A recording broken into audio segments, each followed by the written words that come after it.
Буквально пару часов назад на iOS вышла долгожданная обнова. И я был настолько счастлив, что сразу ее установил, и как только зашел в игру, мне сразу же предложили забрать талон перепаковки. И я, не раздумывая, сразу же взялся и забрал его. С вами, как всегда, Диффи. Ставьте лайки, подписывайтесь на канал, ссылка на все соцсети в описании. Но этот ролик будет довольно интересным, так что присаживайтесь поудобнее, и мы начинаем. Ну, в общем, за обнову я еще забрал 100 баксов. Между прочим, обнова на iOS уже не выходила 3 месяца, и для меня это была реально долгожданная обнова, которую я наконец-таки установил. Если честно, по факту, для зрителей, которые играют на платформе Android, ничего не изменится, так как они знают все эти новые фишки, и я думаю, даже мы с вами сейчас не сможем их сразу же заметить, так как вроде бы были раньше некие нововведения, но помимо изменений в турбо, больше такого конкретно ничего выделить нельзя. Ладненько, слишком много говорю, и мне уже не терпится, если реально самому посмотреть, что тут изменилось. И первым делом, куда я хочу отправиться, это в автосалон и посмотреть, что у нас уже добавился новый класс. Ну как новый? R-класс, да. Роторные двигатели, ничего нового для вас тут нету. Но я очень рад видеть этот новый класс, и я рад тут видеть РПД, которую я хочу купить, так как РПД я хотел взять за турнирные очки вообще изначально, а сейчас возьму просто за каких-то там 100-130 тысяч монет. И как бы для меня вот это очень приятная новость. Да, я хочу взять РПД под проект, под какой проект вы узнаете чуть позже. Ну давайте дальше смотреть, что изменилось. Ну сразу же двигаемся, наверное, в турбо, так как вот здесь появилась долгожданная такая кнопочка регулировка наддува. Сейчас мы находимся на автомобиле под названием BMW M5 2013 года в L-кастоме, и я предлагаю сразу же поменять турбинки на новые, на вот эти вот дорогие турбинки, которые никто не хотел, чтобы добавляли в игру, но их все-таки добавили. Буду ориентироваться на табличку, которая находится в правом углу, и как мне кажется, придется заменить турбины на всех автомобилях, которые я хочу, чтобы они поехали в топ, так как видите, тут надо еще уметь подбирать. В принципе, никаких тут сильных изменений я не вижу по турбинкам. Да, придется поставить турбинку за 650 баксов, но она не дает прям какой-то пиковый момент больше, что ли, или пиковых лошадок не добавляет слишком уж. Просто чуть-чуть небольшой, типа какой-то фикс. Или же буст. Ну, короче, прокачка старых турбин, да, чуть-чуть новые получше смотрятся, но сразу менять все турбины на всех своих автомобилях не стоит, так как вот это вот изменение незначительное. Но как незначительно? Теперь под каждый автомобиль подходят разные турбины. Не как раньше была одна для всех, а сейчас под каждый автомобиль есть определенная комбинация турбин. И вот ее нужно найти. Этим мы с вами сегодня тоже займемся. Но еще я зашел вот на свой Peugeot 406, который в G-кастоме. Посмотрел, что изменилось по чарджеру. А по чарджеру никакие детали не изменились.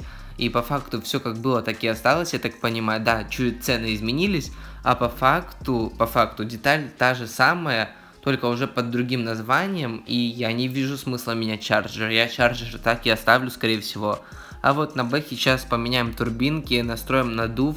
Я не снимал отдельный ролик, как настраивать наддув, потому что ждал вот эту вот обнову. Но я думаю, вы уже и без меня за эти 3 месяца смогли разобраться, как тут и что. Но для наглядности я вам еще раз это продемонстрирую. И хотел бы на секунду отдалиться от темы данного ролика и сказать большое спасибо вам за то, что вы поддерживаете мой канал. Вы поддерживаете это не только меня, а всю мою страну, которая сейчас воюет за свою независимость. И вот сегодня я думал, что ролик для вас не выйдет, а он вышел благодаря ЗСУ, которая вновь отбила атаки всех орков. И нам буквально вот за час восстановили свет во всех областях. И я вот сейчас сижу и записываю для вас ролик. Ладно, это было небольшое такое отдаление от ролика. И я возвращаюсь к теме ролика. Да, не хейтите меня за это. В общем, я сейчас чем занимаюсь? Я сейчас ищу автомобиль, который добавили нам в C-класс, но он находится в турнирном автосалоне. И это Lotus Omega, который я хотел бы купить, но этот автомобиль не едет в топ, его надо обязательно свапать, и я пока в раздумьях, стоит его брать или не стоит. Но пока я не начал формировать новый список, вы можете накидать идеи, в какие тачки можно добавить в этот список. Вот я вам уже намекнул, что хочу сделать РПД, вот РПД войдет в новый список новых моих проектов. Ну а сегодня, на сегодня мы, помимо того, что разберемся со старыми моими проектами, настроим их, все поменяем, мы еще и перепакуем кое-какой автомобиль. Какой автомобиль мы... Ай, как тяжело записывать ролик, уже 3 дня не снимал, ё-моё. Ладно, какой автомобиль мы перепакуем, вы узнаете чуть позже, а сейчас я вот хочу накинуть на бэху новые турбинки. И вот я ставлю одну турбинку за 650 баксов, и другую турбинку я понимаю, что мне тоже придется поставить не за 135 тысяч монет, не за 520 баксов, а за 700. Хотя по факту, она вообще мне не дает никакой буст в пиковом моменте. Просто я вижу, что старт турбин будет на 144 там единицы меньше. И вот ради этого я сейчас потратил 700 баксов. Это достойно лайка. Ну, в принципе, турбины мы поставили, это значит, что мы можем начать настройку наддува. Изначально у нас стояла зеленая пружинка на 50%, и как видите, она дает всего лишь наддув в районе 10 единиц. Кстати, вот прикольная штука, если потыкать на вот этот вот датчик, то у нас начинает трястись стрелка. Ладно, не будем далеко отходить, и я поставил сразу же турбинку на 100% черненькую, и смотрим, что наддув у нас теперь в районе 30 единиц, а это есть норма, и значит мы можем сохранить результат, и нам по факту сейчас должны прибавиться лошадиной силы. На данный момент у нас 2098, нажимаем сохранить, и у нас уже 3195 лошадиных сил. Это не значит, что автомобиль будет ехать лучше намного. Он, да, конечно же, станет лучше ехать, но не так прям аж на 1000 сил. Вот это вот 1000 сил после регулировки наддува, которых раньше у нас не было до обнова, по факту сильно ни на что не влияет. Чтобы доказать вам это, я сейчас сделаю тестовый заезд на 804 метра, постараюсь попасть в каждую передачу. Ой-ой-ой, чуть-чуть запоздал с первой, нормально, короче. На 1 миллисекунду там переключился позже, ничего страшного. Как видим, тачка-то стала разгоняться быстрее. Да, по результатам хуже, потому что я завтыкал с первой передачи, но максимальная скорость выросла. Но, как видите, выросла она не намного там единиц, не на 100 км в час она стала больше, а на каких-то 20 км в час. И вот я вам говорю, что раньше, если 1000 сил ценилась сильно, то сейчас вот эта новая 1000 сил, которую мы добавили, по факту это пустота. Ну не думайте, что я сейчас просто критикую обнову, нет. Я ее очень ждал, да, мне не нравится изменение цен. Но, в принципе, обнова-то неплохая, зачем ее хейтить? Ладно, я теперь вернулся к Peugeot и хотел посмотреть, что тут.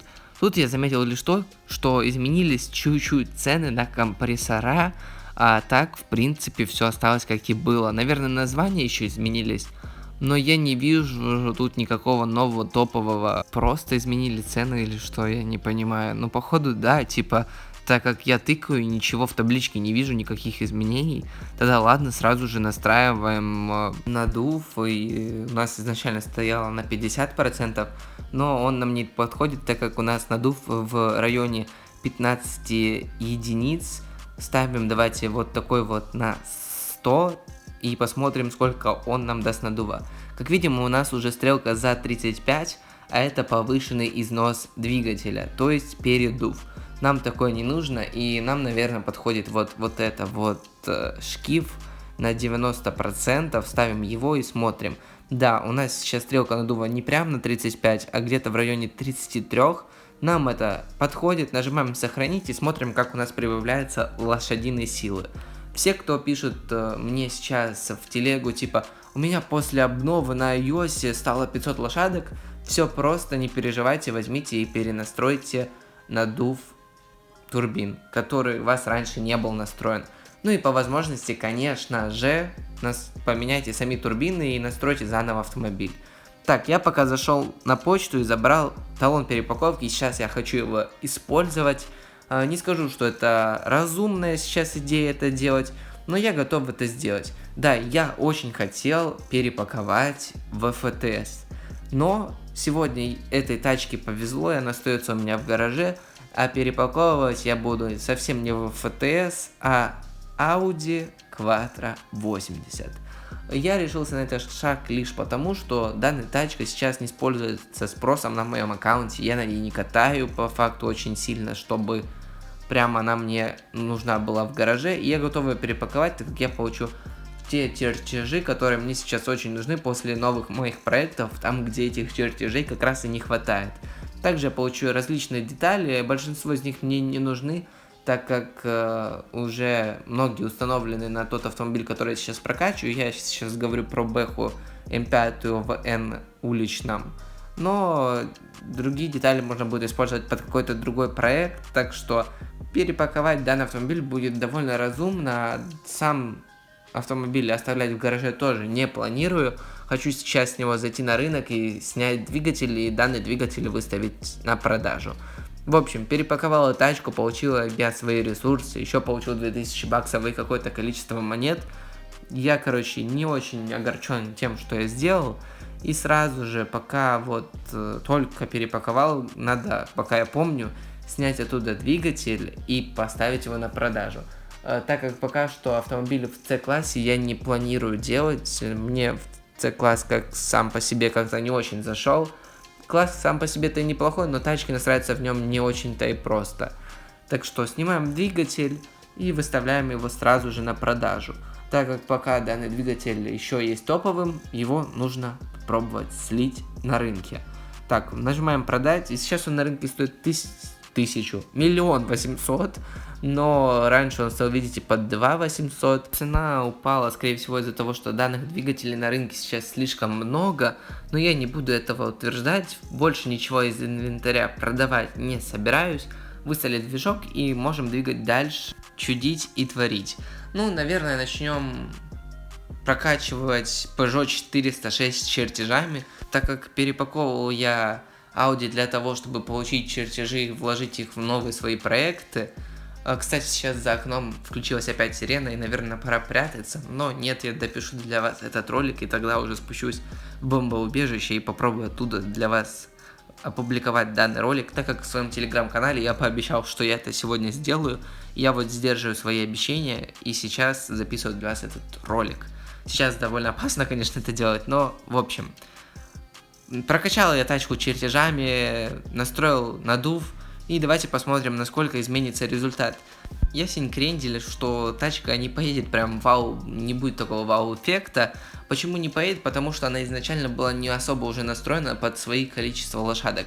Так как я ее настраивал, когда было всего лишь 2000, до обновы уже было где-то 2500, а сейчас уже 3, и, короче, надо ее поднастроить, так как видите, что ее отбрасывает иногда, хотя стоит пневмошифтер. Скидывает плохо, но в общем буду настраивать. Результат в 8 секунд 91 сотая, это на 40 миллисекунд лучше, чем было. Да, как видите, есть какие-то сдвиги в лучшую сторону, но осталось ее еще поднастроить, но настраивать я ее не буду в этом видеоролике, так как хронометраж данного ролика уже 13 минут. Я предпочту это оставить на потом, вообще, может быть, сделаю это за кадром. Короче, X мы не трогаем, так как в X ничего не изменилось. И вот я решил еще прокачать копейку чертежами, да. Помимо прокачки чертежами, копейку надо также настроить надув в ней, изменить, скорее всего, турбины. На данный момент сейчас на ней 596 лошадок, а было где-то около 1100, наверное. И все дело в том, что не настроены турбины, и уже на эту тачку идут другие турбинки, которые надо сейчас установить. Скорее всего, надо установить турбинку за 520 баксов, а может даже за 540, я хз. Устанавливаем за 520 пока что, будет видно, что дальше будет. Так, тут турбинку я тоже понимаю, что где-то надо в районе 520 смотреть, да, вот за 560 еще лучше, чем за 700. Так, вот это вот за 540 вообще жесть, как добавит нам пикового момента. Да, короче, скорее всего, нам надо сейчас поставить вот эту турбинку за 540. Вот так я, в принципе, всегда определяюсь, какую деталь мне нужно поставить. Просто методом тыка, ошибок, вот так всегда что-то настраиваю, нахожу. Вот как-то так, в принципе. Так, настраиваем еще надув на данной копейке, которая у нас в уличном находится, с мотором от VFTS. Также ждем еще один купон перепаковки, чтобы перепаковать этот VFTS. Да, у меня сейчас уменьшится количество машин на аккаунте. Раньше у меня было гораздо больше всяких предфулов. Но я подумал, зачем мне делать просто те тачки, которые мне нравятся. Лучше сделать это автомобили, которые мне по душе, да, их будет меньше. Да, я потрачу больше, да, я потеряю баксы, монеты. Но в итоге я получу то, чего я хочу. И вот сейчас все мои действия, которые я делаю на своем аккаунте, они оправданы. Так что не надо меня как-то писать, заслуживать, говорить, что зачем ты продаешь такие хорошие тачки. Ну вот, хочется мне, хочется, вы должны меня понять. Сейчас я зашел на Ланос, который у нас сейчас в D-кастами. Если честно, турбинки надо на него ставить за 650 баксов одну и еще одну за 700. И я этого делать категорически не хочу, так как на Ланосе, честно, я не катаю, он мне вообще сам по себе не нужен. Да, мне нравится очень кузов, да, я нарисовал на него сам винил. Винил, конечно, не прям какой-то вау, но я его сам делал. Ну, как видите, я на нем не езжу, и поэтому прокачивать его не планирую. Да, и на копейке пробег небольшой, но копейку я планирую совсем скоро активно использовать. Я думаю, мы еще сегодня к ней вернемся, к копейке. В H-классе у нас скоро будет тоже новый проект, который я тоже хочу сделать в full. В К-классе у нас Солярис, вот Солярис тоже надо с ним что-то подумать. Пока что я хочу сюда накинуть новую турбину, настроить надув и оставить его у себя в гараже, так как пока что Солярис едет в топ. Да, многие говорят, у нас едет Рено в топ, я хочу загнать Короллу, но я пока предпочту оставаться с Солярисом, он мне сам по себе этот кузов нравится, у меня был не один Солярис, и продавать его попросту не хочу, лучше поставлю на него новые турбинки, за, наверное, 540 баксов, да, нам подходит вот одна турбинка. И теперь можно двигаться, настраивать, в принципе, надув, как мы установим вот эту вот деталь за 540 баксов. Надув также само настраивается методом пробы тыков, смотрим на показатели датчиков, и тогда уже решаемся, стоит ставить пружинку со 100% или нет. Но очевидно нет, так как у нас вообще запредельно вышел, у нас такой передув просто только что был, я не знаю, вы заметили, не заметили, но просто турбина не справилась с такой нагрузкой. Попробуем поставить на 80% пружину, и она у нас превышает наш диапазон, и ставить ее не хочу. Давайте попробуем поставить пружину на 70%. Скорее всего, она будет нам давать гораздо меньше надува, но она нам будет подходить лишь потому, что она будет попадать в этот диапазон оборотов. Он все равно будет выше, чем был раньше, так как раньше у нас был диапазон оборотов 25 надув, а сейчас диапазон надува в оборотах у нас уже больше 30 единиц, и это все равно лучше, чем было. Короче, с Солярисом тоже уже все решено, и теперь предлагаю вернуться к нашей Бэхе и посмотреть, что по ней. Конечно, я мог бы Бэху и в данной серии, скорее всего, прокачать, но так как у нас уже стоит подвеска, стоит выхлоп, мне остается поставить лишь двигатель и доставить элементы турбо. В турбо надо, конечно же, поменять турбинки и доставить еще воздушный фильтр. Все остальное подходит. Но у меня нету столько баксов, чтобы сейчас вот сделать этот шаг. Хотя я перепаковал автомобили, по факту многие детали у меня уже есть, но я думаю, на прокачку двигателя у меня чисто не хватит баксов.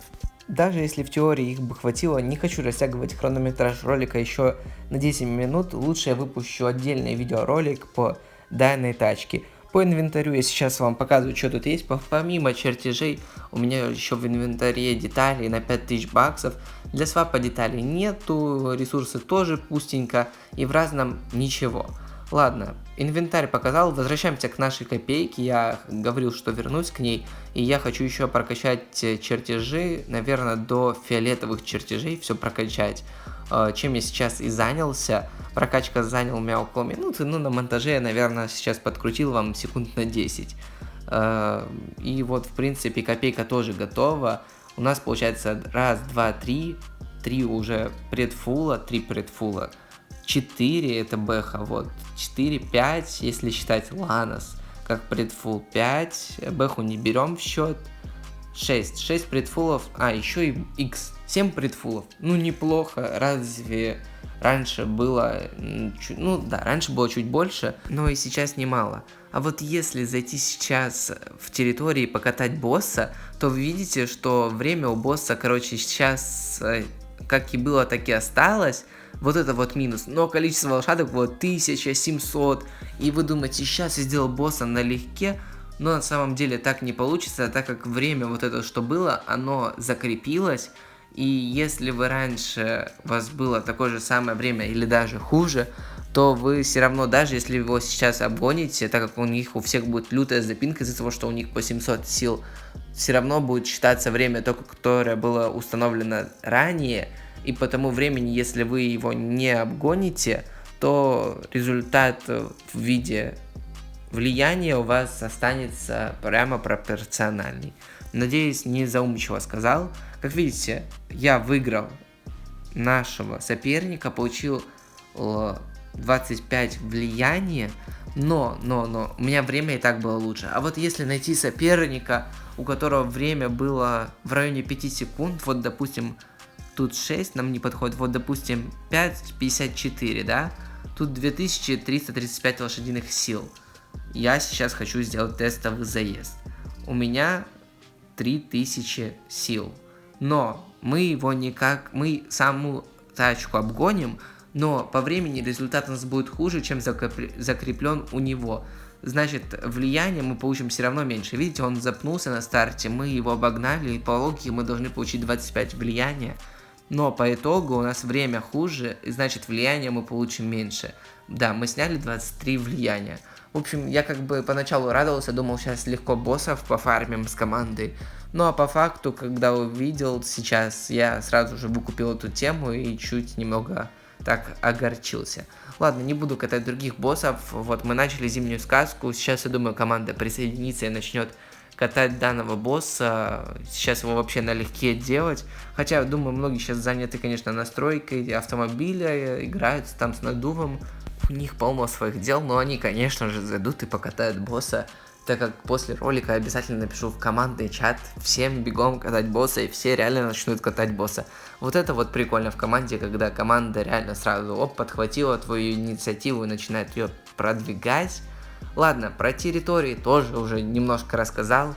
Кстати, сейчас самое время для пользователей iOS, которые, скорее всего, смотрят этот ролик до конца, начать катать чемпионат, так как пока игроки еще не перенастроят автомобили, у вас есть шанс пробиться в высшую лигу, то есть в желтую лигу, в красную, в лигу чемпионов попробовать зайти, так как пока вы можете настроиться и поехать лучше, чем они ехали раньше. В принципе, такой ролик получился. Сейчас хочу зайти, взять РПД, так как РПД по-любому попадет в новый список. Конечно же, сейчас вам не скажу, куда я буду свапать этот автомобиль, или буду я его качать в стоке. Это останется пока для вас в секрете. Вы можете в комментах предложить еще пару проектов в мой новый списочек. Также в К-классе у нас появилась Corolla. Я говорил, что как только она появится, я с ней что-то замучу. Какая-то идейка у меня появится. Конечно же, обязательно я это сделаю, но все равно мой фаворит это Hyundai, и я не буду отказываться от него. И искать замену в виде Corolla я тоже не планировал. Но все-таки какой-то проект тоже замучу, придумаю.